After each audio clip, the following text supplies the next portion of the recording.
Good morning. Good afternoon. Good evening. Good night. And I just had a great salad from that place right on 8th. That place at 54th and 8th is a delight. Is it a good salad? Oh, it was fantastic. Good for you.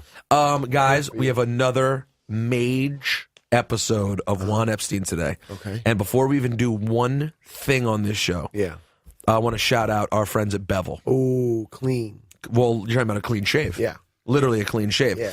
Getbevel.com. Use the code WANEP. And you do two things when you do that, Ciph. Mm-hmm. Number one, Yeah. you're getting an amazing shaving product that is meant for someone with skin just like you. Of course. And also, you're supporting the Juan Epstein podcast. Oh, thank you. We appreciate that. No, thank you. Did you hear how I said, of course? Because it could be coarse hair. See what I'm saying? Of course. And here's the deal. Mad Men's coming back soon. Yes. I feel like when I watch Mad Men, I want to have a clean shave. Yes. You know what I'm saying? Like when you watch a show like you like if you're watching Beach Street or something, it's like, oh, you rugged, you gotta have your beard. That's not the Mad Men vibe. No, Mad Men, you want to have you want to have a nice, smooth drink and maybe a fine. I'd have an old fashioned. Okay. That's Don Draper's drink. Like a fine bosom blonde. Right. And a clean shave. A what? Clean. So go to getbevel.com, use the code WANEP, change your life, change the way you shave, and support the Juan Ep podcast. And while you're at it, we have a lady here, a lovely young woman taking pictures of us today. Okay. She's from Bevel, but she's from a website called Bevel Code. Okay. Oh, what's Bevel Code? If you go to Bevel Code, they have all kinds of interviews with artists and barbers and people who just understand hair. Questlove's barber's on there. Nas is on there. And we're going to be on there soon, right? Presumably, if we don't blow it today. Perfect. So go over to Bevel Code as well. All right. Now, Ciph, Yeah. a lot to talk about. Really? Of course. What's happening? I mean, you're hearing, I'm sure you're getting Carhartt girl tweets right and left. Oh, yeah, all day. How long till the Carhartt sponsorship kicks in, by the way? We need that. I mean, is that that's all overdue? We didn't even know. I mean, who knew this would happen? Carhartt girl talk. By the way, Laura Stiles said she wants to show up today to tell the world that she's not Carhartt girl. Perfect. Because she's getting a lot What does that mean? She's not. There's no one Carhartt. There's no one person named Carhartt girl. Carhartt girl is a vibe. It's an energy. It's a frame of mind. I feel Laura Stiles at one point was a Carhartt girl. You do? Yeah. You don't think so? Someone really hit the nail on the head when they wrote me this week, and they said, "Is Brittany Murphy from 8 Mile Carhartt girl?" Oh, that was what's his name? Artek. Oh, Artek said that? Yeah. I didn't even notice that. Now, yes. Artek's a genius. Yes, Brittany Murphy from 8 Mile, which we said when we first invented Carhartt Girl, is along the lines of Carhartt Girl, but a Carhartt Girl. Not the only one. And not the one we're speaking of. Brittany Murphy doesn't have the big set of chimichangas. God bless. R.I.P. It's fun. Yes, she fits the mold in that movie, but our particular type of Carhartt Girl has a nice set. A heavy set of knockers. A nice set where if you're wearing a Carhartt hoodie, it says Carhartt. Well, wouldn't you say that this kind of combines two things? Because in the Carhartt hoodie, they're sneaky big. Yeah. I mean, Sneaky Big Tits is Carhartt Girl's a spinoff of Sneaky Big Tits. And when you think they're related, Yeah. Sneaky Big and Carhartt are related. Speaking of Sneaky Big, did you see my wife in the New York Post yesterday? No, I don't read the newspaper. Well, no, I said the New York Post. Oh, okay. I don't read the tabloids. Newspaper of Jace. Okay. Yeah, they did a little write up on her. Why? She's like official? She's doing a new show called Mets Insider. Mm-hmm. Guess what the headline? Mets Inside Her. Ugh. What? That's not good. Guess what the headline was? No, not inappropriate, but I'm saying given who she is, guess what that? I don't. You're gonna be like, oh, this is the most obvious thing. She's all dat. I was waiting for that. Yeah, she's all dat. Because my wife's last name is Dat, yes. Anyway, so congrats to my wife. I got a lot of sneaky big tits comments on that. Good. That was very, very nice. Good. I just got back from South by Southwest. Carhartt girl comments right and left. Yeah. Oh, I was getting stopped on the street about Carhartt girl all the time. And I got to tell you, for some reason, South by this year, let me put it this way. I was famous to the point that I could relate to what a real famous person Really? feels. Like, starting to be like, I have to make plans for how I'm going to go to a place because it's going to be annoying if I'm outside for 10 seconds. Wow. It was... Look at you. I think it would have been the same for both of us. I mean, we're just on fleek. That's the bottom line. We're fleeking. That's what they say. I mean, the bottom line is we're fleeking. People were telling us they get bevel because of us. We were on absolute fleekage out there. But it was fun. I saw Bronson. Did you buy Bronson's album yet? No, not yet. You gonna buy it? Yeah. Mr. Wonderful? By the way, real quick, a little snippet of that. Let me get my voice right. Literally sneaking people into the studio for the classes. So I'm putting up another workshop. Just look at CipherSounds.com. It should be up soon. It's better to follow my Instagram, at CipherSounds. And then if you want to ask me anything, don't get gassed at gmail.com. There's some real talented people out there that don't know what to do with their talent. And they're finding their voice. Oh yeah. I'm about to have an army. Is it really has it been awesome? No, incredible. Like one of the most satisfying things you've done? Yeah. And teaching is a whole new love I didn't even know I had. Have you banged any of your students yet? No. Why? I feel weird. We're after class, maybe. Okay. After class is done. So follow you on Instagram and email you at don'tgetgas@gmail.com. Yeah. Thank you. And also, I'm an idiot. We didn't mention it the whole time. This is, I think, the last. It'll be too late, I think. I think the podcast awards will already be done by the time this episode's up. We're trying to win this podcast award. I feel you. I want to win it. I would like to take care of all the other business we're supposed to take care of for the longest. Well, that's what you did. No. I mean, like, merch, our site. Yes, no. It won't all get fixed if we win the podcast. Yeah, I want to get all that. That makes sense, too. But thanks to everyone who voted for us at podcastawards.com. Now, without any further ado. Mad brothers know his name. Oh, what's his name? Mad brothers know his name. Mad brothers know his name. Mad brothers know his name. Lord Finesse got something for you. All right, that's his name. Lord Finesse. Welcome. Hey, what's going on? Finesse! One of my faves. When you say fave, Ciph, do you mean fave people or favorite rappers? Rapper, producer, almost like a informal A&R. You know what I'm saying? He discovered some of our favorite rappers. Like who? I don't know. You ever heard of Big L? Yeah, I have. Okay, so people like that. Okay. Plus, great guy. Fucking great guy. Are you the, who's the founding father of DITC? Well, that goes back between like Show and Diamond. You know, they started out as the team together, you know, and I call myself the glue guy, you know. I just went around and did a couple of things and brought people into the fold, you know. So, Thank you for that. Yeah, exactly. Thank you for being that glue. First time I actually think Return of the Funky Man was the first time I heard him. Ooh, you're late. Yeah, I was late. I went back afterwards, but I think the first time I remembered hearing at the time was Return of the Funky Man. But by the time that came out, that was already your second album. That was the Return of the Funky Man album. Yeah. You'd already had the Lord Finesse and DJ Mike Smooth album. Definitely, correct. Funky Technician? Yeah, that was the first. And that's the first one. And Awesome album. yeah, really Wasn't the first vocal appearance. What was the first vocal appearance? Oh, hold up. Before you tell us. You have a guess there, sir? Wasn't the first vocal appearance by Lord Finesse. What do you think there, sir? Oh, I don't know. What was the first vocal appearance? First vocal appearance was on a record called I'm the King that Diamond produced with this rapper named Raheem. Did that have anything to do with Jazzy J? Yes, off the I Strong was going to say City something with Jazzy J. compilation. God damn it. What was it off of? Off the Strong City compilation. Fuck. That was I with. should have just said it. Why didn't I say it? That was when I had Diamond it. was with the Ultimate Force. Wow. So what year are we going back to that this happened? 87 or something? Yeah, about like 87, 88, around that time. And at this point, were you producing already as well? No. So at first, just MC.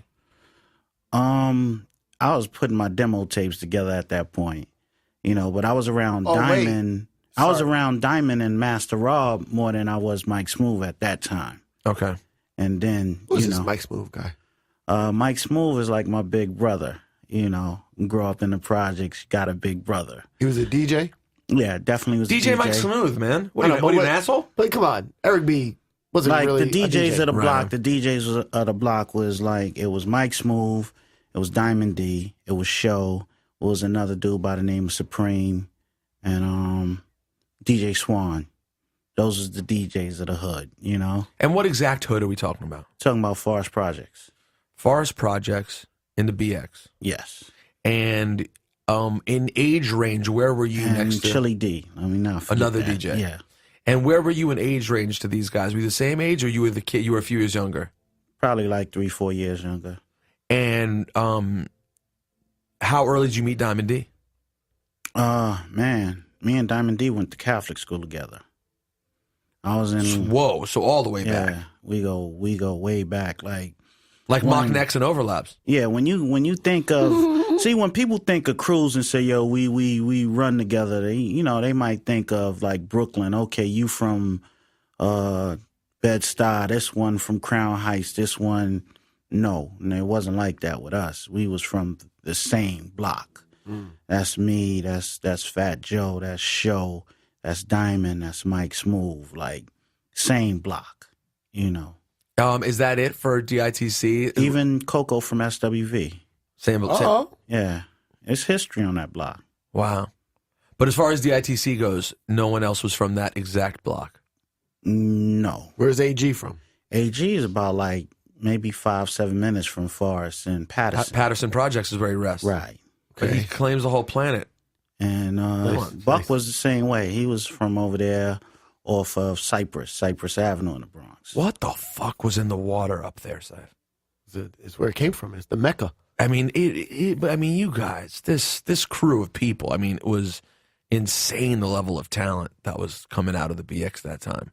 Yeah. When you can look back and reflect, you could just go, yeah. That's a lot of shit going on. Yeah. I was a little upset that Finesse didn't pop a little bit more for when I said me and Diamond go back like mock necks and overlaps. Sorry, It was Laura literally the Styles is exact saying reference. She's here. Well, tell her to come upstairs. Hey, Gabs. Gabby, can you open the door for Laura? All right, Laura can come and Laura can come participate. I love Finesse loves to have more beautiful onlookers while he's doing a podcast. Well, anyways, the reference from that song, we'll get to that song much later because that was a fantastic song that came out. Sorry, what song? The B-side, the Diamond D B-side for The Shit Is Real. You can't front, Jack. Oh. Yeah, that's the song. Amazing.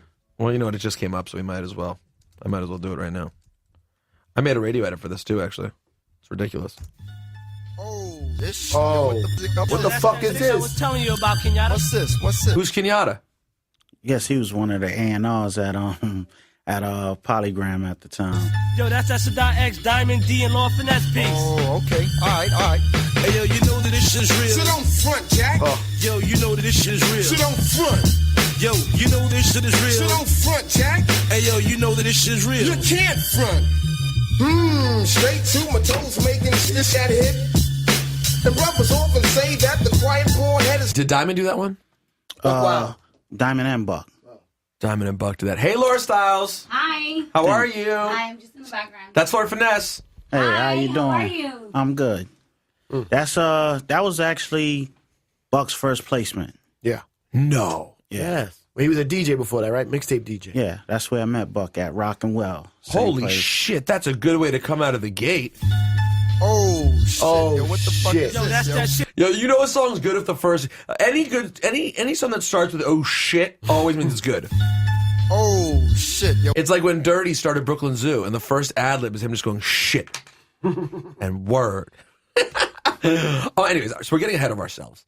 So you're a few years younger than Diamond and these guys. Were you please don't be offended by this. Were you a nerdy kid? I mean, you're obviously deep into the music. Were you like a social kid? We always, every rapper we think, and the voice, everything, you seemed like the coolest dude ever. Were you super cool, or were you a nerd, or were you a mix of both? What was your deal? It's a combination of three things. Okay. Could say the nerd thing because I went to Catholic school. Not embarrassed by that. Of course, shouldn't at be. all. Comedian. All I did was be in a hood snapping. That was our favorite pastime thing to do. And then, somewhat got the street education from hanging around certain individuals, growing up. So I was blessed to get all three. And how serious, at what age did you start taking the music real serious? Well, I was trying to get on from the years of like me being 14 and 19. So starting at 14. Yeah. You were trying to get on as what would have been a kid rapper at the time. You were I was more a comedian in the range of 14 to 16. I think when I went to Park West High School, that's when it changed. Oh, Park West? Yeah. Oh, boy. Ciph? Tell me about it. Had some dealings with some kids over there. How were those dealings? Did it result in you having a pounded in face? Yeah, because somebody kicked me in the back and I fell down to the What, you went ground. to printing or something? Or? Nah, I was in the wrong neighborhood at the wrong time. What were you doing? Trying to fuck a bitch? Hanging out at the Museum of Natural History. You fucking nerd! You got beat up by kids from the Bronx while you were at the Museum of Park Natural West is History? not in the Bronx. Oh, See? where's Park West? You see, you don't know shit. Don't try to make up Park for it. West is in Manhattan. Where in Manhattan? About 4 blocks from here. Oh, it's right. It's like a Right midtownish near place. the Museum of Natural History. Okay. 50th and 10th. Okay. So you were at the Museum of Natural History and you just ran into some kids Yeah. and they weren't feeling you? It was like what size you wear, shorty? One of them type Oh of my! things. How many Yeah. times that happened to you? Many times. And thank you to those kids for doing that. Because thanks to Ciph having all these things happen, I got to learn so many life lessons because they happened to Ciph and not to me. He'd be like, no, here's what you need to do. Park West was like, why'd you go there? I went there, honestly, for electrical engineering. Oh, yeah. And God, But it New was York's like so those weird. type of schools were like, there was like a couple of schools in the city where you didn't go to your zone high school, you go to like a vocational school. So it'd be people from all, Right. people that went to those type of schools are more well-rounded because they met people from other boroughs and would go Right. travel to Brooklyn or Queens. And so Park West was like people from all boroughs going to one spot. You know, that's the weirdest thing about New York schools. yeah, The idea that at 14 and 15, you were starting to try to go study electrical engineering. I went there, to get electrical engineering training, and the program no longer existed when I got there. So So what were you there for at that point? rapping, I was in the lunchroom and the gym. That was Who else was in the lunchroom over there? Anyone else we know? man, Rich Nice went there. Okay. Which nice. MF Grimm. Oh, okay. Kane was there. I think Kane was there a year before me. Wow. Eminem, the beatbox dude, he Okay. was there. He was the one doing the beatbox most of the time. Oh, wait. What did Mo B tell us last week? Didn't Kane go to high school with his boy that was in his group? AB Love or AB1 or something? What? Who was in a group with Mo? Yeah. I don't Remember know. that's where they went to high school together in Manhattan? No, but I'm Park glad West. I'm glad you remember. They said Park West. I don't think he said Park West, but he said that's school right. in Manhattan. So there you start honing the skills. Right. Literally rapping at the lunch table. A lot of people oversell the lunch table. Were you really at the lunch table? Were people really He was at the lunch table. literally people knocking on the table and beatboxing? Definite. And then I would cut school and go to other schools to battle people, and that's how I met AG during my time in Park West. And did you have any specific rhymes that you would always go back to? Do you remember any of your ad libs? Like any of your common lines? I can't remember none of that. What was your stuff. rap name at this point? Lord Finesse. Always. Back then? Nah, when I was younger, it was like, what was it, MC Rob Ski or something, like back in the days. And, as you grow older, I don't want no Rob Ski. That just sound corny. I want something prominent, something that just means something monumental when you say the name of who that dude, You got it right with Lord Finesse. How'd you come up with that? Dictionary. I wanted a word that meant something. I ain't want Master C or this and that. I wanted, the title, but I wanted the name to describe who I was as a MC. And what about, how does 5%er come into this? Is that the Lord? Were you 5%er? Nah, I wasn't 5%er. I was around A lot of all. them. Yeah, most of the people I hung around was all God bodies righteous. So I've learned a lot of stuff from being around them. Yeah, I heard a couple dips and dabs in some of your rhymes. Yeah. Look, What, you would hear quick them? ones though. Quick. Shout out. Just a shout out. Yeah, not no heavy shit. Just quick. Well, I'm surprised you didn't go with a Grand Wizard. There's so many Grand Wizards. Nah, Lord, nobody had that title at then. At that No point, one had Lord. there wasn't no Lords in the Bronx. It wasn't no Lords, period. And what about Lord Alabaski? He wasn't from the Bronx. Good point. You know. What I think about? he was Jersey, right? I don't know. I was just thinking of the first Lord that came to my mind. from a long time ago. But you came up with a great friggin' name. So you come up with Lord Finesse. Were you good at first? Or did you just have a hot name? I was comedic. Like, if you battle me, I'm going to snap all over you. That must have been, you and Big L must have related on this a lot, because I feel like L was a master of that. That seemed like such a forte for him. I mean, we got just countless memories of us thinking of the stupidest things to put in rhymes and making it work. Like, somebody could say a joke and we're already formulating it, trying to put it in a rhyme. And that's where a lot of the funny stuff come off at, because that's how we were normally. You know, especially Al. Al could tell you, Al could be mad and tell you a story, and it's still funny. No matter how serious and mad he is, the story just somehow comes out funny. Right. All right, we'll get to Big L, of course. But so, did you get any sort of? Oh, good. I was gonna say, did you make any headway while you were still in high school with rap? Like, was it already happening? I had to leave Park West. I wound up going to Mars, the round the way school that my grandmother didn't originally want me in at first, because she felt like Ciph, you know anything about the school? No, I missed it. Morris High School. Oh, God. bad. Not good. You want no part of it? You would want no part of it. And who was in that school?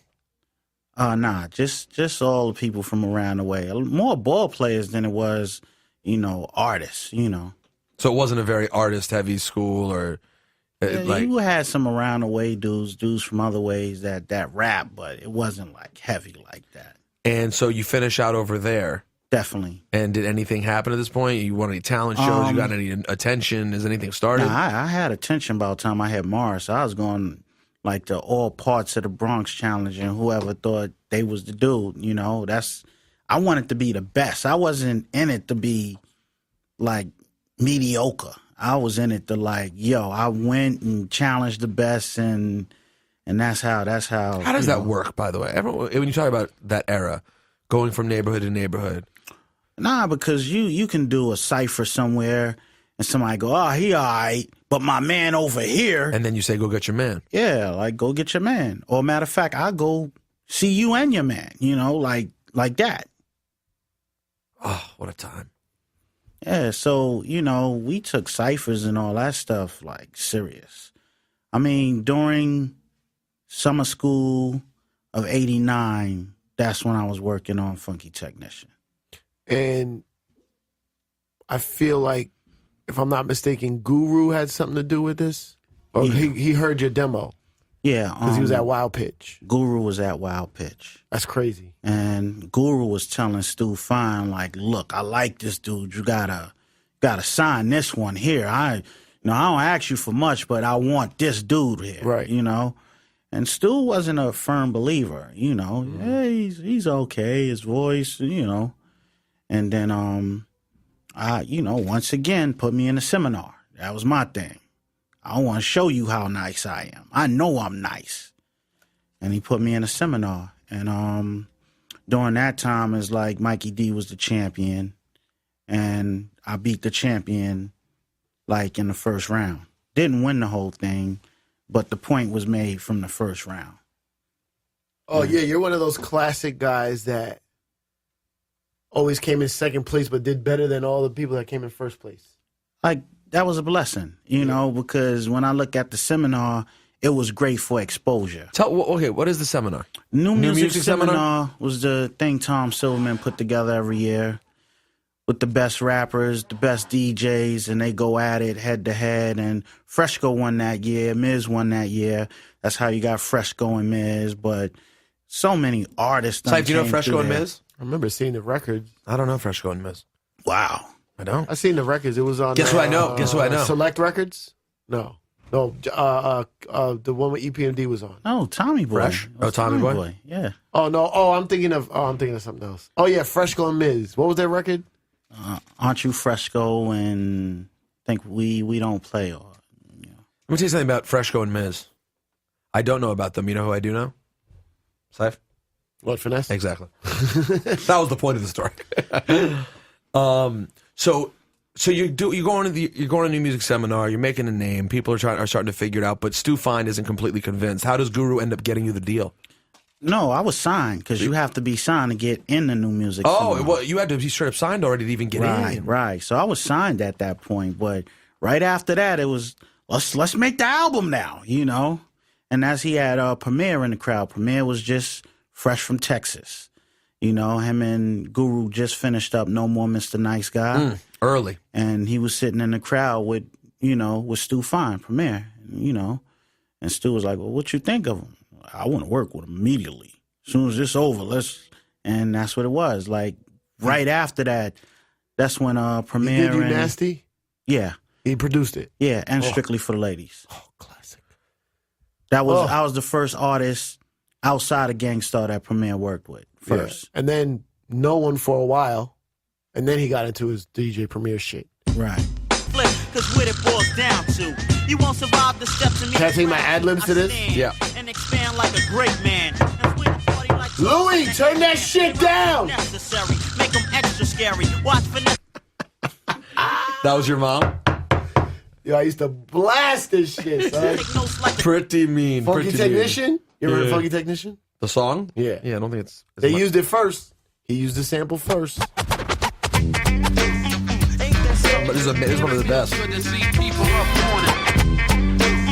Ain't that something? Damn, it feels good to see people up on it. Ain't that something? Damn, it feels good to see people up on it. Ain't that something? Damn, it feels good to see people up on it. Lord Finesse in a All the classics you say, Lord Yeah. Finesse, first thing. You always felt that your name had to be there so people know exactly from the jump who you was listening to. Play that second one. Before Nas. Before Nas.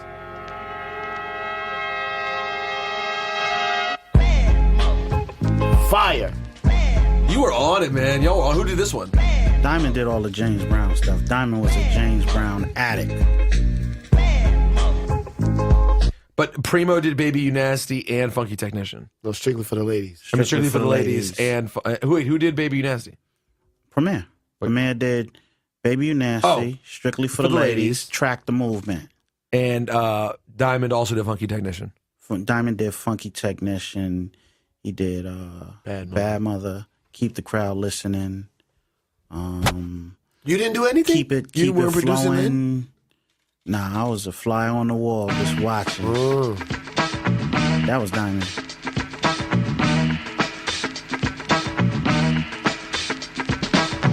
Ladies and gentlemen, we have Lord Finesse and Andre the Giant here to get funky for you and yours tonight. But just about now, won't y'all brothers come to the stand and kick something funky? A man thought he could test me and possess a better skill. His man shook his head and his mother said, "You better chill." I love AG. I've been trying to get him up here for a while too. It's funny too, in knowing that now how early this was for everyone, you can really hear how much more simple everything is. Like even Diamond's loops here are way more simple than they were by the time he got to his album a couple years later. Right. Was he pissed about the Das Effects record? Was anyone pissed about that? Nah. But actually, Rap is an art. You can't own no loops. but Show was chopping way before. Show was chopping on that album. When you listen to Just a Little Something, that's all broken up except for certain, added sounds. But for the most part, that's a chop. Was Show producing from all the way back then too? Yeah, Show been producing. He was actually, Show been producing. He had some things. I think he was running with Raw Bass in the younger years. Wow. Yeah. Was Show known as the was Show always known as the member of DITC or your pre-DITC, just your people, not to be fucked with? Was he always regarded as such? He has a very strong reputation as being not to be fucked with. Yeah, you can say that. You can definitely say that. No one was coming up and just rolling up and talking shit to Show. Nah, Show's an OG, Show's been in the game since he was like 15, 16. He was doing clubs at 15, 16. So he's learned the streets way more advanced than we did when we was coming up. So how did this album do? How did the Funky Technician album do? I wouldn't even know. I never really. You didn't see any money from it. You see money, but those days you was just happy to be on until, and you feel good. Who what was who played it on the radio that made you feel good? Like did Red Alert play it or? Red was tough to break through in the younger years, but when he found something he liked, he ran it in the ground. But just to say, Red, play this, if he wasn't feeling it, he just, that was the best integrity about Red is he wouldn't like jive you, he wouldn't bullshit you. But he never did, he didn't get on Funky Technician? Nah, not Funky Technician. I think Marley got on Funky Technician. From a street avenue, you had like Brucey B and Kid Capri. All the street dudes was on it hard. They were more than radio. What was the song they was playing? Everything. Really? They was playing everything. Album. Yes. So you were getting love around the way. Yeah, you could tell that it was starting to build. Yeah. Nah, the love was there until you see an artist with like a quarter of your talent driving, and you wondering what's going on. Like, what's happening? Ness, you my favorite. By the way, I catch you later. You're like, sweet, I'm gonna go ahead and take this bus. Yeah, So after that's done, I'm trying to remember the order then. Your second album still came out before Diamond D's first album? Yes. And before Runaway Slave? Yes. So you came out again with Return of the Funky Man. Yeah, but there was stuff, but Party Groove was way before Runaway Slave. True. Party Groove was like an EP, right? The Showbiz of course. EP. The red label EP. The Party Groove, which I still don't have the original copy of, by the way. Oh, I got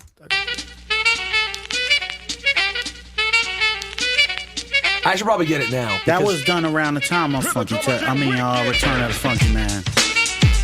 Because we was both in Jazzy J's studio at the same time.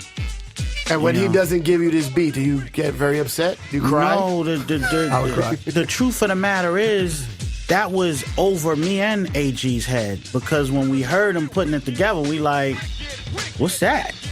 And it was the horns. We didn't understand that. And I'm not ashamed to admit it. It flew over my head. I was like, nah, that ain't. That's why nobody's rapping on it. We ain't, exactly. So you didn't even want to rap on it. You just didn't get it at first. You didn't see where he was going with it. Like when he came in, I know he did that.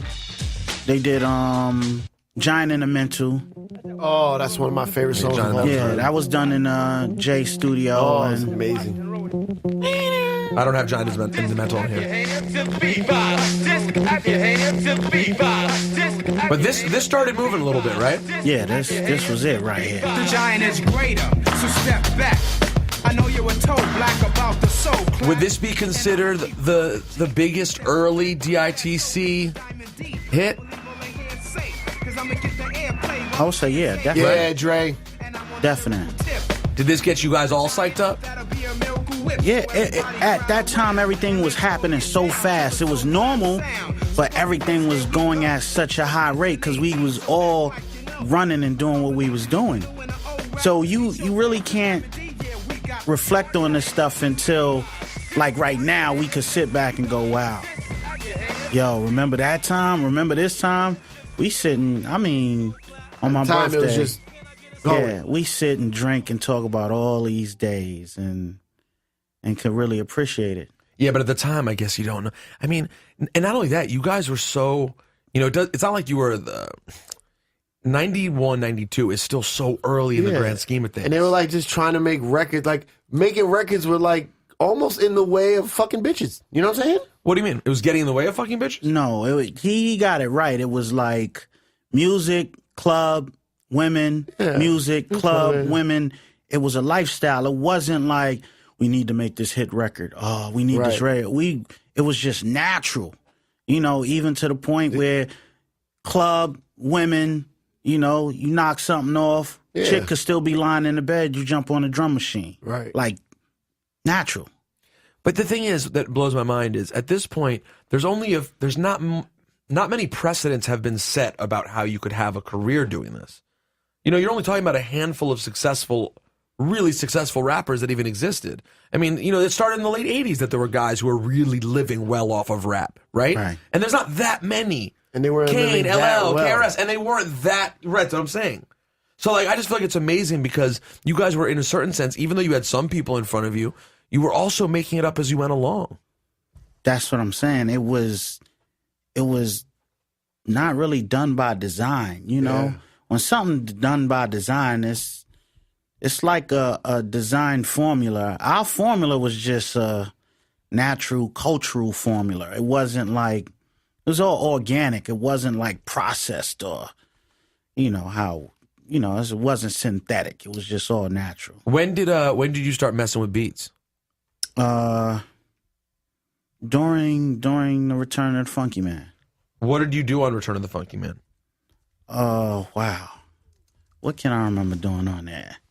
It was like, man, it's a couple of joints. I know it's a joint with me and AG, Fat for the 90s. It was a couple of joints. Dudes was bringing loops in, and I was sitting there organizing everything.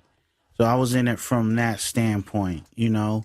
The first record I went in with nobody, just me and the engineer, nobody, had to be, you know what I'm about. It's the first record ever with nobody. Where you produced it, you wrote it, you rapped on it. I did everything. And you didn't need anyone else there. Yeah, that was my proudest moment. Like, especially when I did it and people like, yo, what the hell is, yo, who did that? And you like, yo, I did it.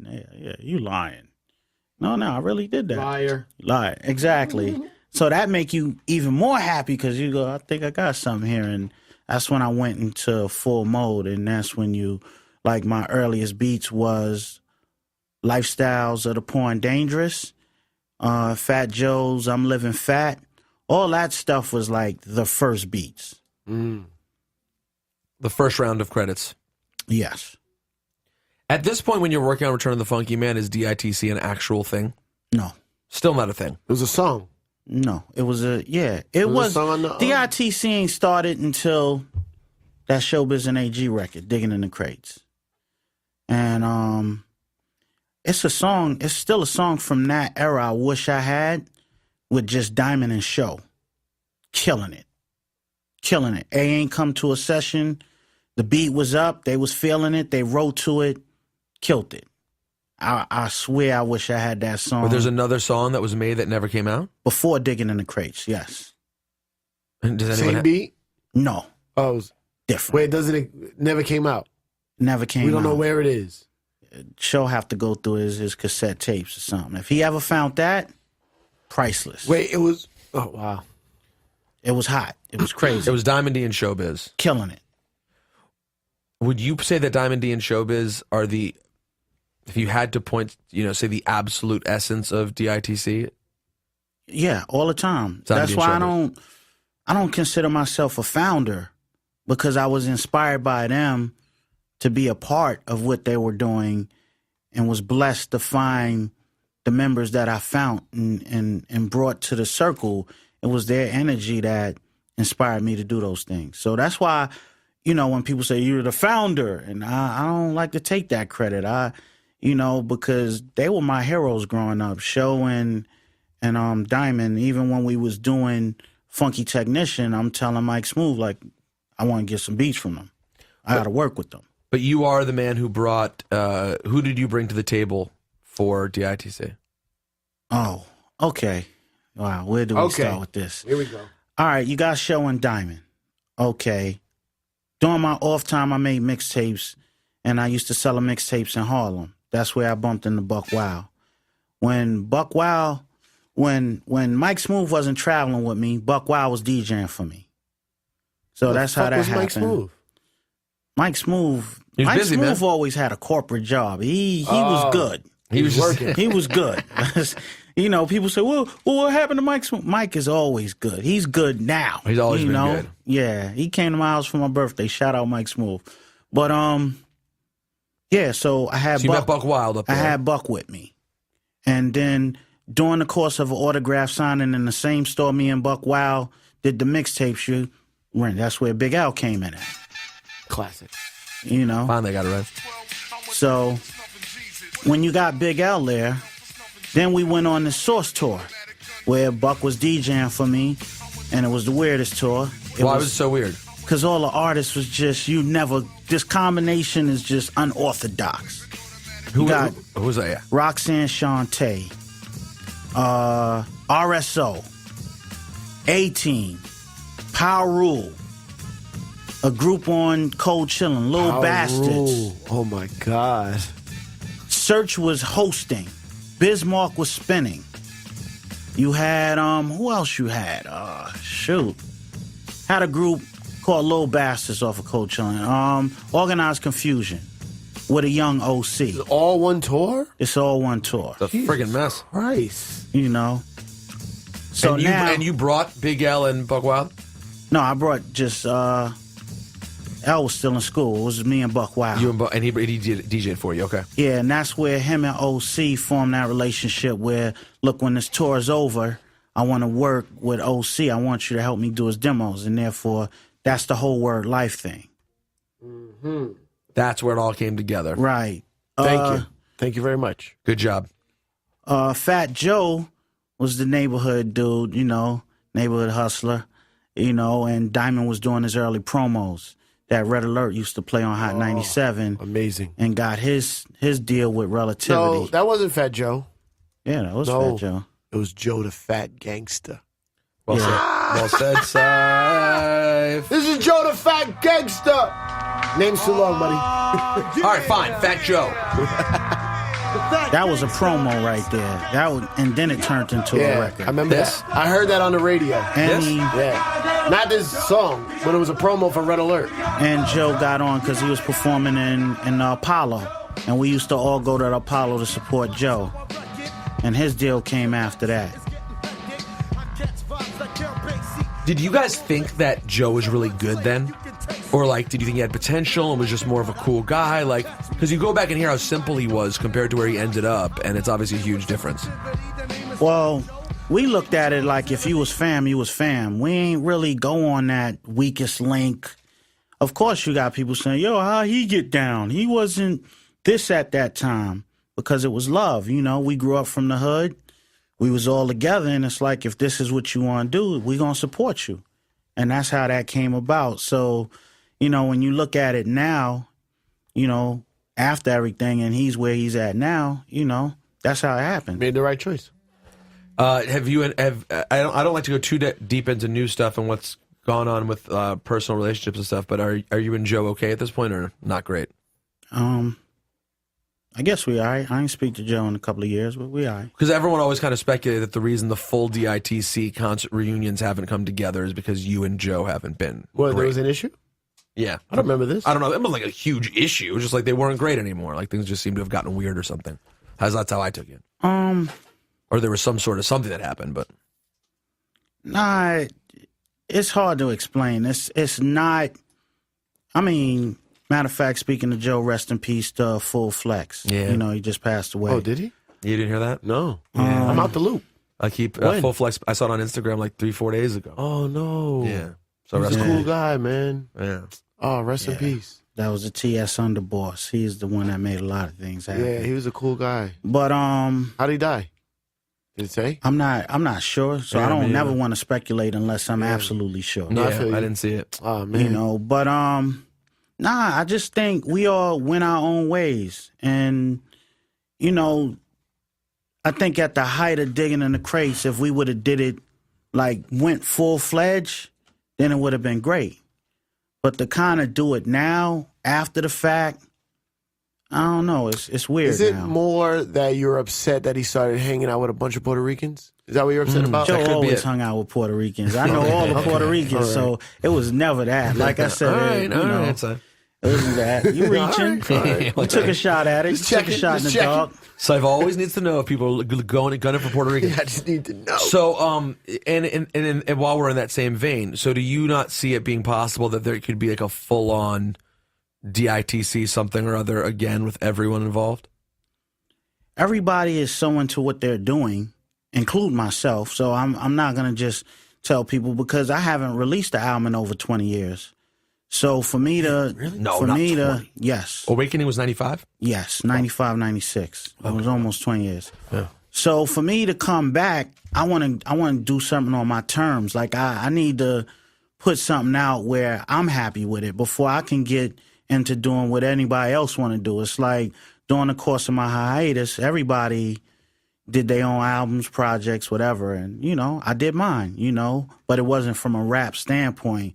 So for it to come back together and fruition, it has to be huge. It can't be a mixtape. It can't be nothing silly and stupid. If we're going to do it, let's do it for real. Let's do it real big.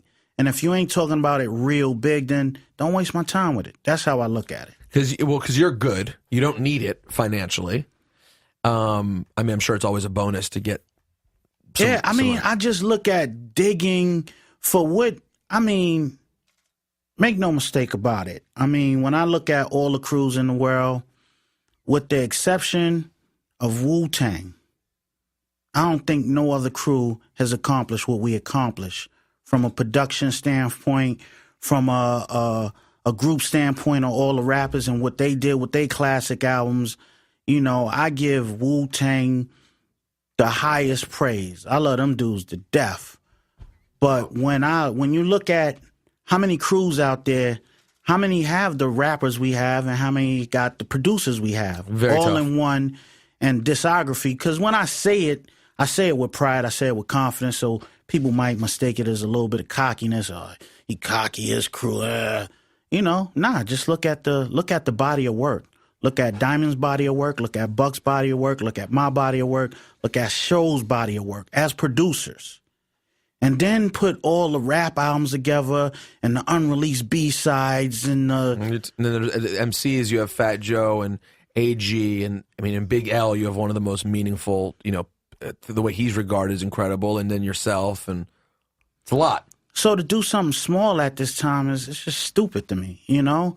Either we do it for real, all out, world tour, let's dominate the game, just leave me alone.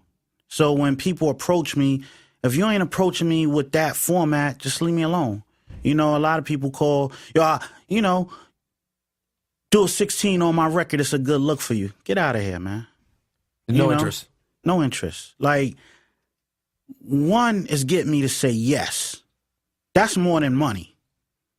See, and by the way, now I think we're getting to a little bit more of the root of some of the difficulties. You don't just go off and do random stuff. No, not at all, because I believe in quality. I believe in what I'm doing. It has to be dope, man. I don't want to jump on some record because it's a good look. I don't need the look. Never ask for the look. You know, I like to work with people I honestly and truly respect. So getting me to say yes is one thing. And once I say yes, your money better be right. If your money ain't right, then leave me alone. I'm wasting my time. Well, this leads me to ask the question, Ciph. My favorite question. What do you think it's going to be? How much money you got? What production, and we'll get back to the order sort of your body of work and things like that, but what work did you do that has done the best for you financially and allowed you to make those choices? Some artists don't have choices to make. You've been afforded the opportunity to make choices. It's not just what production, it's just being blessed with the option to get money from several different incomes. That's the blessing. It's not just the record. It's just overall the things I've been able to accomplish in the game and still are accomplishing, still is accomplishing, however you want to put it. But I got you. But, from the music. Yeah, but from the music, what are those best chickadee checks that come in from the music, publishing? No doubt. It has to be the Dre. Dre's the best? It has to be Dre, yeah. Oh. That Chronic 2001. Yes, that's the best. Suicidal Thoughts and, the Biggie stuff still comes in. But Dre by far that's the greatest blessing, And that was did that album go diamond? What did that sell? Did it sell 10 million or? I think 7. 8 million? Yeah. It still was great. I bet it was. How did that come to be? How did the Dre production come to be? I heard some of this before. With the Dre, it was me and Mailman. Mailman was in a store in New York called A1 Records. Of course. Yeah, I heard this. And we were in there at the same time. I'm digging, he's digging. He's looking like, nah, that's not Finesse over there. And I didn't know who he was, I know we just started building off of the love of music. Record store shit. Yeah, record store shit. And it Good was old like, days. he told me he was out there working with Dre, and I'm like, oh, word, okay. That's a good look, you know? But who he is as a person, it was just crazy. He was the ultimate cool dude. And I'm like, yo, well, I run a basketball tournament. Come hang out in the hood, you know? I'll come get you. Went down to his hotel, brought him up to the Bronx, hung out with me that day. You know, he got to really be in the heart of the Bronx. I mean, he got the first time he ever seen Joe. He seen Pun. Everybody at the basketball game chilling, you know? Wait, Joe was there? Joe was there. 'Cause I Pun was remember there. Joe Show was saying, there. I don't give a fuck about the Rucker. This Remember that? He said it on the song. He did. This Why was did he say before that? he put a team in the Rucker. He had a team in the hood joint. And I guess that inspired him to go to the Rucker. Okay, all right, You know? all right. I just remember him saying, That's like, that was just on a song, though. I just don't like it. You want him to be consistent. Hey, So- and so you guys just become buds, and then Yeah, and 3 weeks later, you know, I get flown out to Cali. you did get a call like, "Yo, is Dre?" Did that ever happen? Nah, it was like, yo, I told Dre, yo, he was the coolest, man, and yo, he want to send for you. And Here we go. that's how that happened. And, you know, it wasn't the first time that I played them joints. It was more like maybe the second time I was out there. And this was for the next album after The Awakening, which was his message. That was my song. And it had the hook on there. Rel was on there. Mary wasn't on there. Had an artist by the name of Crystal Johnson. She was on there. And And it was quiet for her after he decided to put Mary on it. Yeah. Crystal mean, Johnson was the one on the Mobb Deep record? Yes. Oh, yeah. Yes. Crystal's dope. So Dre never called and said this to you? Yeah. What up? This is Dr. Dre. Never had that moment. Nah, No, I ain't had that moment. But What up? This is Dr. Dre. I'm waiting for that still. so he heard the joint. He actually stepped out the room and heard the joint. And he was like, yo, he called Mailman. What the hell is that? Oh, that's Finesse joint, you know? And then Wait, who you talking about? You talking about that LORDFINASS? so yeah. This one is for my brother. Let's see if I have instrumental. So he was like, yo, I know this is for your album, but yo, what would you want for it? And, you know, my thing is like, huh? You know, like, shoot, you can have for your album, you know? Because you already know it's going to be a better look on Dre's album, Like, no matter what. Shoot, the numbers it's going to do on your album, it's going to be a great look on mine, but, you know, to be able to say I've produced a Dr. Dre joint is, I mean, I'm still caught right now, caught up in, like, I still don't believe it. You know, I was just with Dre, not this summer, the year before last. I was out there 5 months working with him. Hold on. Ciph. Come on back, Ciph. I'm back. I'm here. You heard what you just said? Yeah, he's working with Dre. For 5 months. Yeah, he had me out there 5 months. And But it doesn't matter. Because whatever he was working on is never coming out. Wow. do you feel that way? Do you feel like it's never going to come out?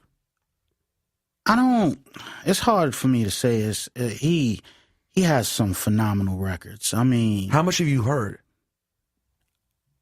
I heard some incredible joints. I won't say I heard all of them, but the stuff he was playing me is just like, I think the longer he takes, the more people expect. And the expectation is insurmountable right now. You know, I think if he would have just dropped whatever it was, he would have been good. But the longer, you know, it's like when it finally drops, people is expecting perfection. And even if it's perfect, even if it's Then perfect, change the name. it's Call it people- something else. Detox is never coming out. Oh, but here's Dr. Dre, new shit, volume 1. I mean, hopefully with this NWA album, you know, the soundtrack, Son. maybe you'll hear something. You know, I'm. That's the great platform for it. I would. Oh, Think, you spent know. 5 months in LA? Yeah. You were in there every day? Like it was Nah, not every day. but it was you know. but it was why you were in LA. I It mean, was your definitely why I was in LA. I mean, there's just some benefits Definitely. to being It in LA. wasn't like certain stuff you don't like. Certain people want that like Instagram look or that Twitter look. And when I was out there, I would never take pictures of me and him together or nothing, because I don't want that. You know, if you think I ain't doing nothing, if you think I'm at the bottom of a cliff somewhere, then think that, you know. But just to be there and learn so much from him, you know, in the time of being there, it was a great look, because it's more than money. People would pay to be in that position. What? Now, before we get to asking Lord Finesse all about Big L and Big Pun and a bunch more, Ciph, I want to take a minute to talk about our friends at Bevel. Oh. Do you ever shave, Lord Finesse? Nah. You don't use razors, right? The barber does. I don't. Okay, we're going to help you out right now. We have the solution of all solutions. Yes, our friends at getbevel.com. If you go over there, Lord Finesse or whoever, listener, you type in the code WANEP, they'll give you an incredible discount. All right? And you will be given a shaving kit that will change your life forever. Ciph, you had never touched razor blade to skin. Never. In your life. Until Bevel. How do you like it?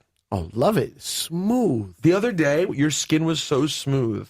I almost just rubbed your face. Yeah. Is that weird? Lord Finesse, why don't you do us a favor? Why don't you get Mike Smooth on the phone? Oh. And we'll see who's smoother, him or me with a shaven, beveled face. Well said. GetBevel.com. Use the code WANEP. Support the podcast and get a great, great shaving system, which is meant for skin just like yours and mine. So, Finesse, that was very interesting, that Dre stuff. I had no idea you'd been out there working on Detox, and I really do. I've personally given up on Detox. I don't know if everyone else has. I've given up, but I do hope we get it one day. Obviously, It's never coming up. So Big L was in school last we heard you talking about him. Big L was in school. Correct. How do we get from Big L being in school to Big L being signed to Columbia? Wow. First thing I did, I was playing him for show. That was the first thing. I met this rapper. This dude is crazy, you know, and it was always a big thing if I liked somebody, because I really wasn't liking nobody. So to play him on the phone to show, and show was like, yo, this dude is, and you know, I started cutting demos and taking him on interviews and doing a lot of things to build him up as an artist. And you know, Show did the demo that really broke the mold with Devil's Son. Devil's Son was it, huh? Yeah, Devil's Son is what really got him signed. I mean, this song... Read in between the lines and you didn't catch this sign. No, I'm not that type of dude. I'm that type of dude. Just tell me straight up how it's going to be, how it's going to go down, and I'll respect you 1,000%. But when it gets funny style. Yeah, when it gets funny style or people around you got hidden agendas and you find these agendas out, like, I've always been an only child, so it's never nothing for me to be by myself. You know, and that's a strength, because when you grow up and you can stand to be by yourself, it doesn't matter what people think. You know, but I don't think I'm challenging. I just think I'm a straight up dude. I'm a straight shooter. Do you feel like you're not malleable enough to maybe put that aside a little bit to get bigger things, more success? Because now there's never a point where you looked at Puffy and be like, damn, I didn't know he was going to blow up like that. Nah, I don't look at it like that. I never look at... Nah, I don't have no regrets. I think it's a part of life. Life is experience. Life is learning. And, you know, I wish Puffy the greatest of success. Yeah, I'm not saying hate, but... You know, because at those times, I used to hang out with Puff in his crib in Scarsdale. We used to snap. We used to joke. We had great times. And I still wish dude the best. You know, with me, my time is valuable. So I can work with you. But if stuff ain't panning out, not saying it got to pan out right away, you know, I'll give it a shot, and if it don't pan out, then you move on. I can't look back. I look at it like this.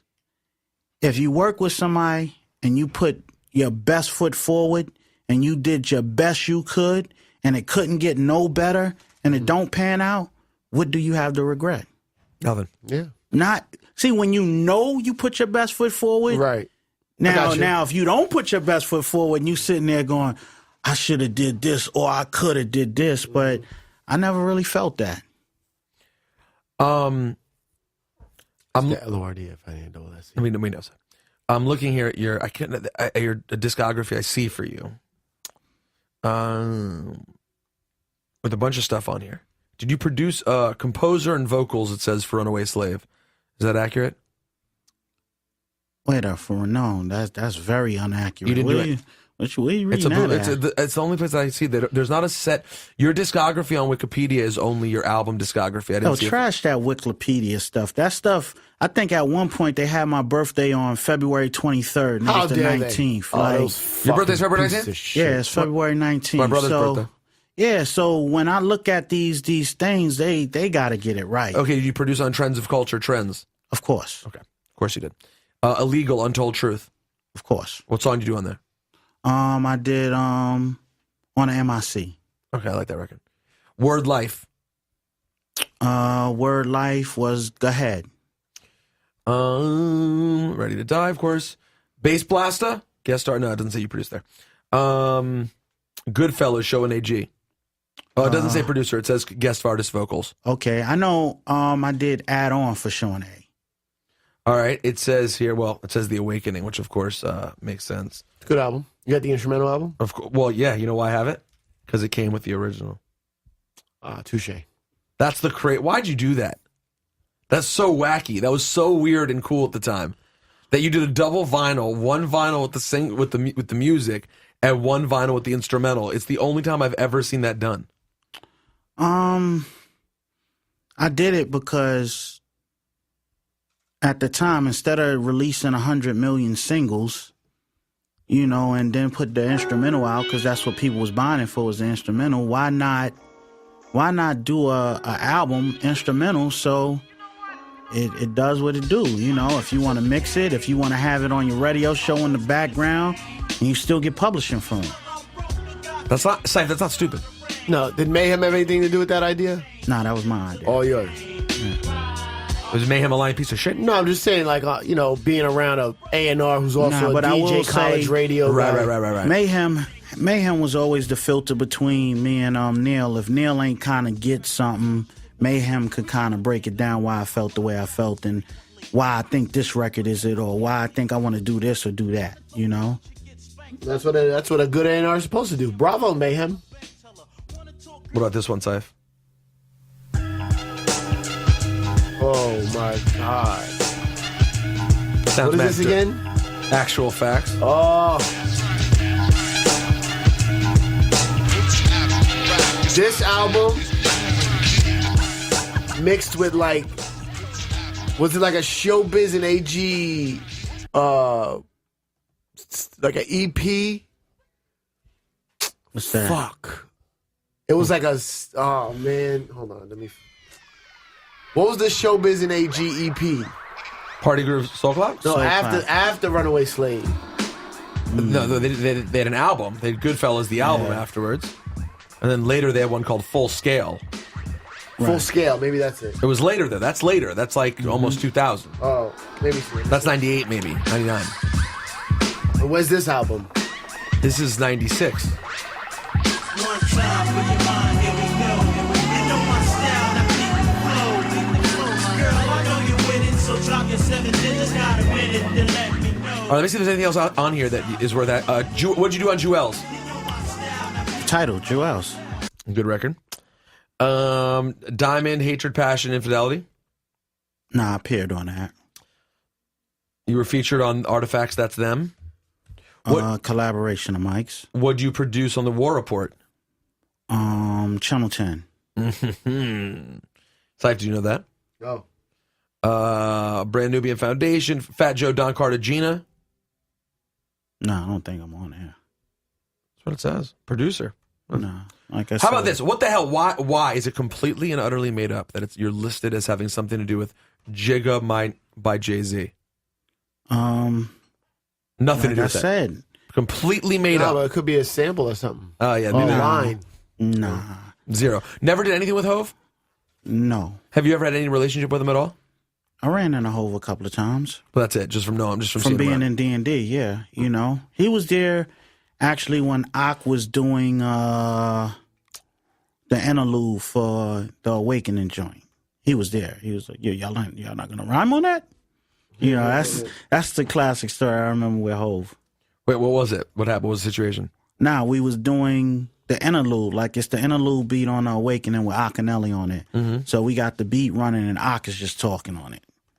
And, you know, Hove looked in and was like, "Y'all not gonna rhyme on that?" Like, nah, it's just an interlude, you know? I'll take it. What if he said that? I'll take that beat. Yeah, he could have got that. There's a price. Everybody's got a price. What about Big L? Like, we know, you know, we love Big L so much musically. We know so little about him, you know, as a person. What stands out to you when you think about Big L, you know, Lamont Coleman, the guy you know, that you knew? What do you think of? Just, oh man, just so talented. I think he could have been a stand-up comedian, straight up. Like he was that funny. But he was a natural funny. He wasn't like he tried. You know how some people tell jokes and try to be funny. Listen to this joke, and you know, or they laugh at your joke and then try to initialize the joke in it. And then no. He was just naturally funny. But the only weird part about it, if you ain't know him, he's not gonna laugh and he's not gonna joke. You're gonna think he's quiet. You're gonna think he's to himself. But around us, man, he acted a fool, man. He was oh man. I mean, the day my grandmother died, I remember just being just distraught. And Show was like, "Yo, come down to the studio with us. Just come down and just be around the crew." You know, I come down there and I just remember him and AG going at it, just snapping and joking, and it was the worst day in my life, and they had my stomach hurting just laughing. You know, so I'll never forget that time, you know. And he was one of my greatest blessings in the game, you know, to watch you bring somebody in the game and help them develop, and then they developing and they going to a whole nother level. But they always on the phone letting you know, like, "Look, man, you good? Yo, man," you know, he had his independent records going, and it's like, "Yo, I just did this, and I got this, and I'm getting ready to do this, and yo, you good?" Yo, because at the time, I ain't want to rap no more. I was happy for him. I'm like, "Yo, you run with the torch. I'm done." "Nah, you can't be done. What you mean you done?" I'm like, "Yo, cuz it's just like, whatever you accomplish, I feel I accomplish." So I ain't, like, some people need the spotlight and they scared of, like, you know, that's why you got people jumping on all these songs, jumping in front of the spotlight, because they're afraid after a while people won't remember you.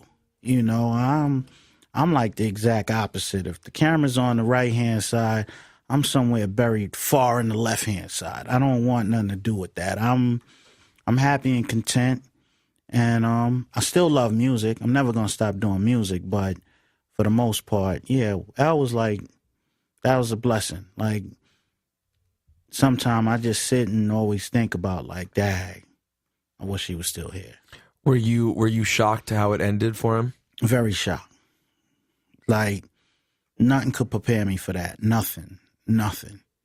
Because I didn't see it coming, didn't believe when it happened.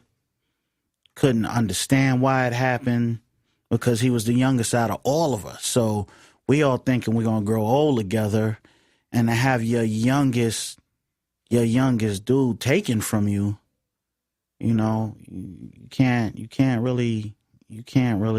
Did you know his brother? Which one? Didn't he get into beef because of his brother? Something I'd rather not talk about. Right. But I've met Lee when Lee came home. I was with my brother Big Lee holding it down. I was with nice Lee. Quote. Thank you. You know, I was with Lee the day that Lee got, he got killed. You know, I was with him that morning talking about, you know, the things he wanted to do music-wise. And, you know, and then later on I hear, like, he got killed. And I was like, well, dang, I was just with him. I was just with him that morning. You're talking about when his brother was killed? Yeah. Which is before or after? What, L? Yeah. This was after L. Or was all after L? Yeah, so I don't, certain things I'll probably never understand, I just won't. Who'd you hear from when you found out about L? Was it from someone else in the crew, or was it someone who just... Yeah, somebody else in the crew. I was in the studio session, and it was like, yo, L brother Lee got killed. And it was like, wow. It's just crazy, man. It's sad, crazy, to see people taken way before their time. Was it weird for you, or does it just make you happy to see sort of what to see how big a star L has become posthumously? Because he's really famous now. Both. Because L was the dude before he got killed, And for people to notice and recognize him and want to salute him now that he gone, yeah, I feel weird about it, because why not tell somebody they dope when they here? Why they gotta always pass away? Then the sales go up when they pass away, and all these people that wasn't ever your friend or wasn't in with you, now they want to do tributes for you and want to start blasting off on the radio with all your songs. Do this when people are alive. That's what I feel about that. And I'm happy that L got, these newfound fans. And, I'm not saying don't be a L fan, but, the new fans, I welcome the new fans. People who knew him, that want to celebrate him after the fact. It's hard for me to swallow, because I'm just like that. No, because the reality is, L was, while he was alive, was at least outside of New York. I can't speak for being in New York at the time, but outside New York, he was an underground artist still. He was someone that if you were in the know and you paid attention, you were a big fan of Big L. Yeah, no doubt. I just don't, with me, it's like people might have ran across L here and there. But you let them tell it, shit is like a 2-part novel, Just say I bumped into him here and keep it moving. But some of the stories I hear and things I have, he was my dude. And it's just like, dude, you wasn't even there. Like, stuff like that irritates me, you know. Understandably, me too. Do you ever recall any interactions between Big L and Big Pun? No. I heard about the interaction between like L and Pun. I heard they had a cipher, I think during one of Fat Joe's video shoots. Like, what was it? John Blaze. And I heard they was in the trailer going back and forth lyrically, Which would make sense timing-wise. Yeah. Because Pun was around for sure. L was still around for sure. Yeah, but he was there during the video shoot, I heard, it was going back and forth. How it went down and who said what? No, I don't know none of that. Now, speaking of legends who are no longer with us, do you have recollections of working with Big? You guys did a few joints together. Big, man. I have a ton of memories with Big because I used to hang out with him in the sessions. Even if it wasn't my session, I would go. Hanging out with Big was just like an adventure, man. It's like recording with him. We would shoot dice, we would drink, we would eat. It was like recording in a buffet or something, Because you get to just do everything, You do a little gambling, do a little eating, do a little drinking, and then sometime in the wee hours of the night, something would happen. Yeah, he would get the work done. I don't know how he formulated this, but he would go in that booth and he would do what he have to do, and shit would be amazing, So he was a funny dude too, right? Yeah, and then we had me and Buck always talk about the infamous. We used to have the infamous phone line collections. Them connections where Cipha calls me, I call you, Buck might call Big might call this one, and it'd be no lie, it'd be like 7, 8 of us on the phone. And we would have these sessions like, I say at least 3 times out the week, because we used to all get up early. And we used to have these sessions with me, Buck, Easy LP. It used to always be about like, well, what record shops we gonna hit? What y'all doing today? Let's go record shopping. And it was those classic memories. And Big would be on these calls sometimes? Yeah, if he had a session, like, yo, I'm gonna be at Soundtrack tonight. Yo, what y'all doing? Come through. And we would laugh and we would joke and tell stories and stuff like that. Priceless. Ciph, do you remember the old party line days? Nah, I didn't have no friends. Yeah. Just you on one phone, your mom in the other room? Your sister on another phone in the same house? I didn't have no friends. Three-way calling was the shit. That was a big deal, three-way calling. Nah, the shit was when we found out that your phone would ring differently when somebody was three-way calling you. Like if your phone was like, brrr, but if somebody was three-way calling you, you might be like, brrr, brrr. Yeah. So like, oh, these niggas is trying to get me, yo. Yeah, the other thing about the phones, like the receiver phones, was they was the phones you can actually take a headphone and put the headphone to the receiver, and we play beats, and the beats come through crystal clear. Yeah. Because imagine if you take the headphones off and you just put it on a receiver, you can still listen, and you just playing your beats. But you can cover the whole phone and play it pretty well. Yeah. Like we was into all that stuff. What's your favorite record that you did of the big songs that you did? Oh, I think Come On. I wasn't, because with Suicidal Thoughts, I laid the beat, but I wasn't there when he was doing the vocals. With Come On, I had him and Sadat in there drinking and laughing and joking, and yeah, I wasn't there for that. So you just gave the beat, and then we did have a session where I was there, but it didn't get done. It didn't get done. We freestyled off of that, but yeah, that You was too? Yeah, that's out there floating too. That exists? It's floating. I don't know who got it. I used to have it. Of course, on my computer. To extortion. Ooh. But Come On came out. That was on mixtapes well before anything, right? Yeah, because I think that hit mixtapes probably after Ready to Die or something. No, I think before Ready to Die. Yeah? I maintain that. I believe Come On was still out around the time Fuck the World came out. Oh, wow. I think I heard it on the same tape. Yeah. I have a question. In your original version of Ready to Die, did it include this? Salad and your choice of irresistible entrees like new citrus chicken Sorrento. Then take home another entree free. Buy one, take one. Nah. Oh, no Olive Garden ad beforehand? Oh, that's YouTube. Sorry. Nah, Okay. that's YouTube.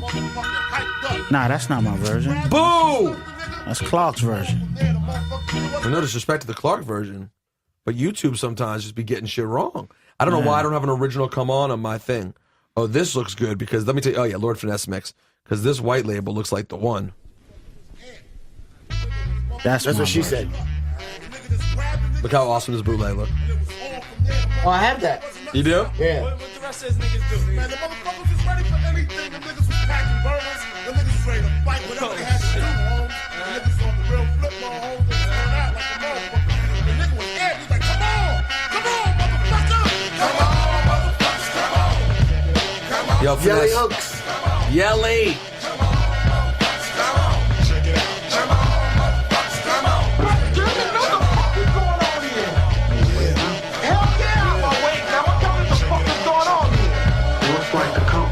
Stop by the dance a little bit. Come on. Let's go deeper to the phrase. Feel the sun rays off the forehead. Everything is real. Biggie put me on his joint, so I'ma be big here. Watch it spin. Hey, Dad, place your bet on. Yo, Finesse, you're pretty good, man. You ever realize how good you are? Do you ever sit back and hear a song and go, damn, I'm good. I did my fucking thing. I'm fucking tight. I think. I'm tight. Nah. I think when I do music, I just know when I did something, I'm like, yo, that's hot. But What do you feel that way about in your collection that you're like, man, this is a good one? Oh, I'm not going to lie, this is a good one. Off and On. Off and on. Trends There it is, Culture. Baby Pa. Add There it is, On. Baby Pa. Add On when I first did Add On. Because that was like, I just did that. And show was like, y'all want that. And I came to Power Play Studios, laid that down, you know. Of course, the Message joint. It's just a lot. It's a lot of joints, but, you know, for the most part, I just try to stay grounded and keep focused forward. I don't try to get hung up on something. Just try to keep recreating joints. How big is your vinyl collection? A little over 10,000. So it's not insane. You're not one of those guys who has 100,000. I threw a lot of records out. I just kind of got straight to the point. I mean, you could have a lot of records. You could have 90,000 records, but if only 15,000 of them is good, and what the fuck's the point of the collection? Yeah, what's the point of the other 75,000? Look good. Yeah, that's what I've tried to get better about that too. Just always kind of narrowing it down and making it better instead of having it be bigger. Yeah, like I go through records and go, why did I buy this? Do you like DJing? Love DJing. How often do you DJ these days? I actually got a gig coming up, Virginia, Hampton. What kind of stuff will you play? And do you play on Serato or you bring vinyl? I could bring vinyl. I ain't gonna cut my 45s. I bring vinyl. I could bring vinyl. But you won't bring 45s? Nah. Why? Because it's too expensive.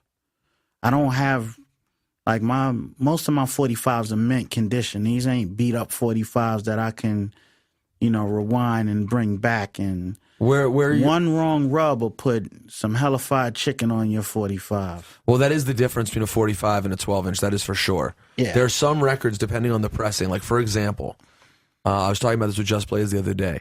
You basically can't get a copy, an American copy of the Steely Dan record. What's the record again? The Lord Tariq and Peter Guns record. Yeah. Is it Black Cow? No. Yes, Black Cow. Black Cow. You basically can't get Black Cow on 45 without, if you bring it back a few times, without the hiss kicking in. It's one of those records that for some reason, if you bring it back 3 times, it goes every time you play it. So 45s are different in that regard. You destroy the value. If I got a record that I know is like worth 400, why will I go to a party and devalue my record? Were you always collecting 45s, or did it come along later, or was it that the first thing? Here and there. I'm not a avid, 45 collector.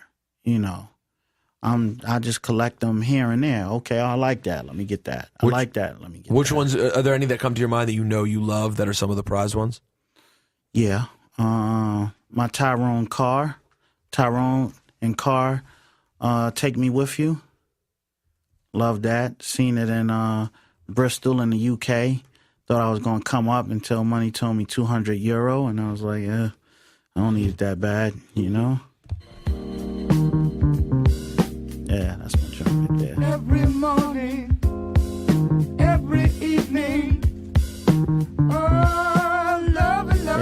Did someone use this, or is it just a dope song you like? Not that version. They probably used the Lynn Christopher version. When you're calling. So why was this like such a priority for you? Just because it's a song you love? I like the Lynn Christopher joint, but that one is funkier from beginning to end. Here's the Lynn Christopher one. See what this one sounds like. And I want to ask you Oh, yeah. Oh, this one.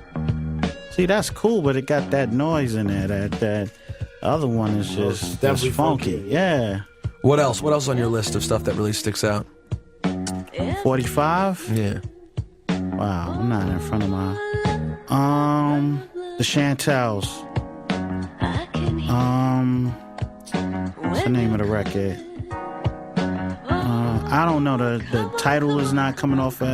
Maybe. Look in my eyes. I love you so. He's gone. The plea. Every night I pray. Eternally. Sure of I love. Live. Maybe. Nah, none of that stuff.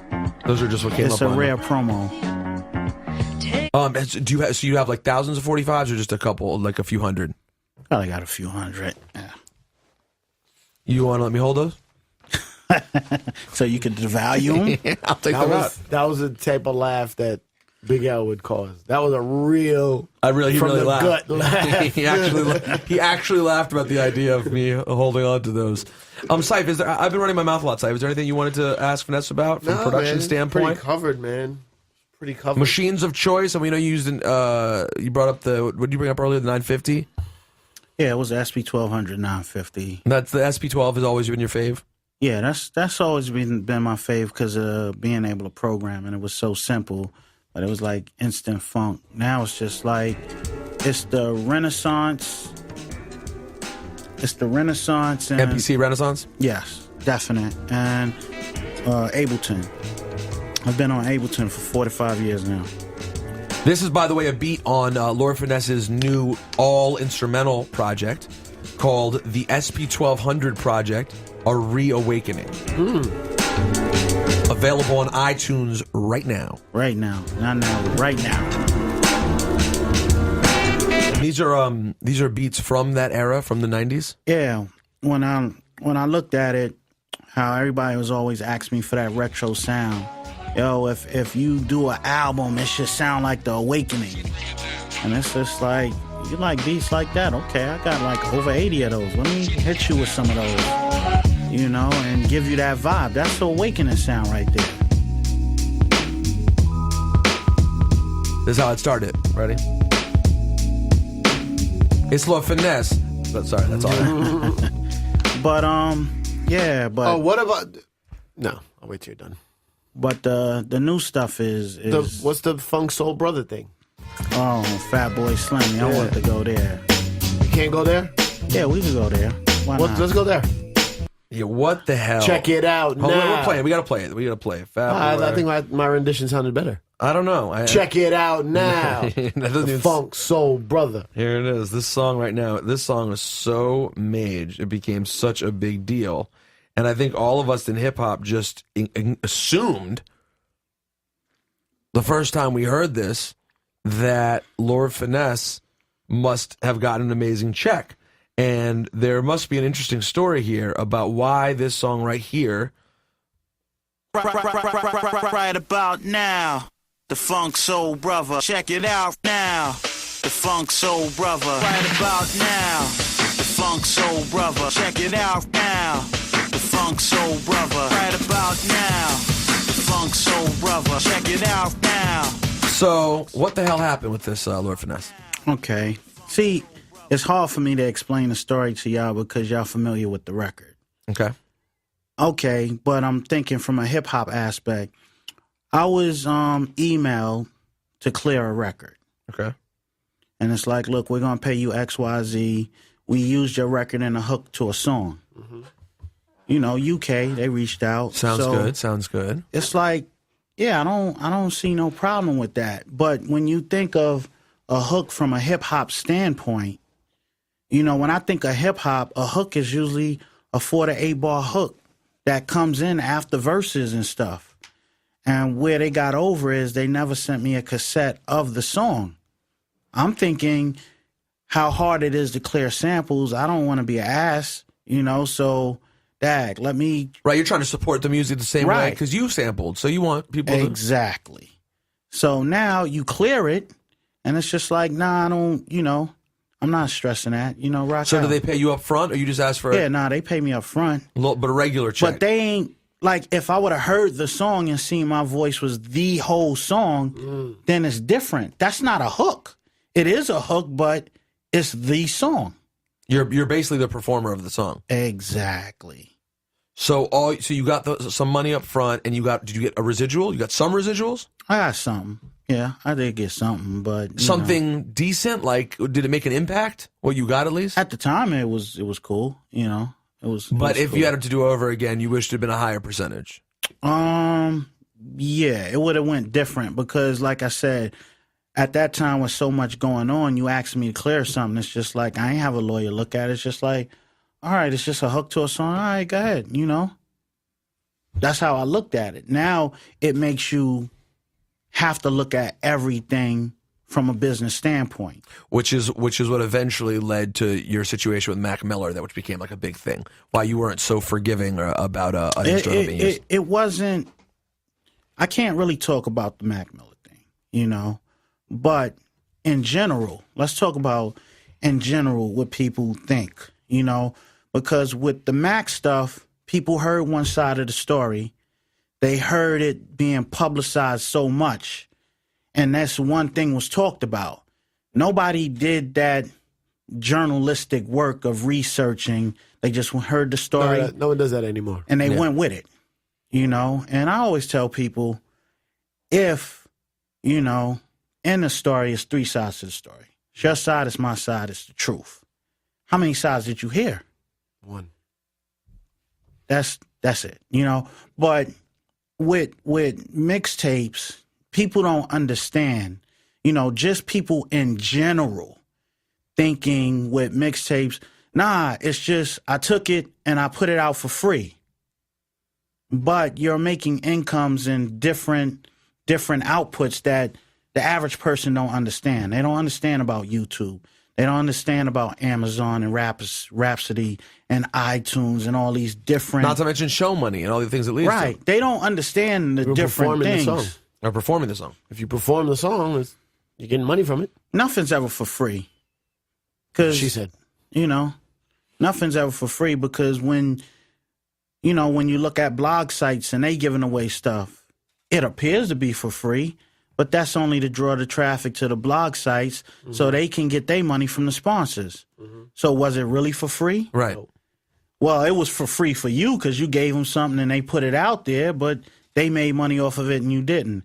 Now, if you want to live your whole life doing dumb shit like that, then do it, if that's what you feel. But at the end of the day, people don't know with mixtapes. They just say it's for free, but there's so many ways to get paid. The average dumb person just think, nah, you just give it out. No, right. A real person knows how to milk the shit out of a mixtape. And, that's what it is. And people don't understand. And I get it. If you don't understand, you don't understand. But with that issue, 9 out of 10, what happens is I have to educate you and then explain. It's too much work, So if you don't understand it, then you just don't understand. Would you have been happy with the Funk Soul Brother thing? Would you have been pleased if, at the very least, if you didn't know it was going to be that way, if you would have at least gotten a feature credit? Could have been cool. Like if they're going to say, oh, listen, you're going to give you X amount, but it's going to say Fatboy Slim and Lord Finesse. Like I said. Because it didn't do anything for your brand because no one knew it was your voice. Right. But what I'm saying is just being transparent. If you transparent with me and you say XYZ, boom, boom, boom, you give me an honest view of everything. Nothing's hidden. But when you kind of leave out a few things and you tell a story and then you want my answer on it and then I find out the real story and I flip out, how can you get... That's why I say I don't think I'm hard to work with. Anybody that knows me, I'm the coolest dude. In my experience, you have been. My family knows I'm the coolest dude and I try to be the fairest dude. But I like this transparent thing. Just be transparent. It's true. Transparency is huge. But people don't be transparent. It's just like, in this game, you have to work for everything. Like, if you want a raise, I can't wait for you to give me a raise. I can't say, well, I've been doing enough work, so hopefully they offer me more now. As an artist, you have to say, look, I've been there. I don't do that no more for that. You don't get what you deserve. You only get what you negotiate. And on that note. Yeah, I hope people stay to the end because Lord Finesse dropped gems. Finesse, thank you. Thank you for having me. Lord Finesse, thank you for soundtracking my early manhood, I guess. Does that sound weird? No, it's a little weird. But I do know what you mean. Yeah. You are truly one of the greatest to ever do it. I appreciate that. The voice, the production, everything, man. You are a gift to us. So and you're one of those guys that if I meet someone, I could be in the middle of the random part of the world, and if I'm like, oh, you like music, blah blah, I'm like, yo, I like Lord Finesse. I'll be like, oh, okay. You know what I'm saying? Right. It's international code for real music. You know what you're dealing with. So thank y'all for having me. Straight up. And of course, the SP1200 project, A Reawakening, is available right now on iTunes. Laura Styles. Shout out to Soul Spasm. Definitely want to say shout out to Jim. Good looking. Hey, Lord Finesse, thank you, brother. Nah, thank y'all. Laura and the lady from Bevel shooting pictures, thank you as well. Can I have some of those pictures? Yeah. And we'll get you a picture, Lord Finesse. All right. We out. Remember, if you're trying to get down with Ciph's improv classes, don'tgetgassed@gmail.com. Please. How that works, Ciph? You just, go to your school and you provide a stage and somebody. Finesse, you trying to join Ciph's class? For my improv class? I ain't ready to do that yet. You hear it? Yeah. Oh, Ciph, wait, for my show? The show that I want you to be on? No, I'm gonna do that. Oh yeah, he's talking about being a student, Ciph. Oh yeah, dog. I might. You should come, man. Come check it out. That's a hard thing, man. I'm doing a workshop. The workshop is just a one-time thing where you come see and I tease all the things I'll be teaching. So you should come to that. Even Ebro hit me once to come. Really? Yeah. Oh, that's good. I'm Yeah, glad to hear man. that. You bomb up on comedian when you like. No. That's stand up. Okay. If you do stand up, you're standing by yourself and you bomb. I bombed last night, and that shit hurts. You bombed last night? Oh, in front of Drewski. Psychologically, you might not recover from that. No, I you know? mean, when I used to bomb back in the day, it would take me a while to go You back see on what I stage. say? Because when you do the stand up, right? You done invited your friends, your family, your parents, everybody there. They cheering you on, and you bomb in front of the family. That's the Thanksgiving story for like the next 5 years. And then they forcing you like, Ciph, maybe the jokes ain't for you. Why don't you go back to school and you get that? I went through that with the rap thing. I ain't bomb, but you know, the family used to go, you know, my cousin Cam, he did like 4 years of college. That's my dude. That's like, he's like my brother. He's my cousin. But it was always that comparison. You know, Cam is in school and he's doing great and we like your raps. And he wants to be the rapper. You know, I used to go through that. You know? Of course, we all did. You know, but guess who I've heard of? Lord Finesse. But Cam was responsible for Ill Biscuits. You ever heard of Ill Biscuits? Yeah, I saw that. I remember Ill Biscuits, and you produced for Ill Biscuits, not surprisingly. Yeah, so that was his group. Wow. Even though he went to college. Yeah. Still ended up doing rap. Nah, that's my dude. We talk every day. Finesse, thank you, bro. Thank you. Cheers.